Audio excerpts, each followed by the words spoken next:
High দর্শক, আশা করি সবাই ভালো আছেন।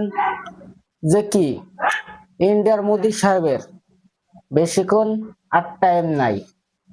যদি মনে করেন যে কিরম টাইম নাই, আর 2-3 দিন আন্দোলন হইলে ফারা, তাহলে মোদির পতন নিশ্চিত হবে।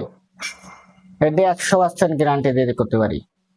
ঠিক আছে, বেশ না অল্প দিন, যদি আর মনে করেন 2-3 দিন যদি আন্দোলন চলতে থাকে, তাহলে ঠিক মোদির ফলাফল দেখা যাবে। আর ওর জীবনে ওর বয়সে যত আকাম উকাম করছে, সেইগুলো মনে করেন যে প্রকাশ্যে ভাসে উঠবে। এই প্রকাশ্যে ভাসে ওঠার লেগেই এই আন্দোলনটা হচ্ছে। পাক পেয়ে যে সময় ফের পুড়ে যাবে, সেই সময় খেলা দেখা যাবে। যে কি এইগুলো বুঝতে হবে। এটা মনে করো যে মারাত্মক লেভেলে যাচ্ছে জিনিসটা। মনে করেন যে এইগুলো সব ভেবে চিনতে কাজ কাম করে মোদি যেরমের আন্দোলনে নামছে, যেরকম মারতেছে জনগণকে, এগুলো কাজটা ঠিক হচ্ছে না। ঠিক আছে, যে কি সে যেরকম মারতেছে, মনে করেন যে শেখ হাসিনা কিরম মারছে, তার থেকে 3 ডবল মারতেছে। ঠিক আছে, ইন্ডিয়া হলো তাই দে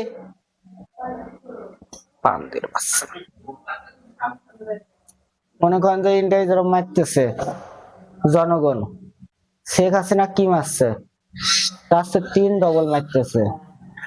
আর তো মোদি সাহেব তো জানেই যে কি শেখ হাসিনার যেরকম পতন ঘটাইছে, আমারও ওরকম পতন ঘটাবে।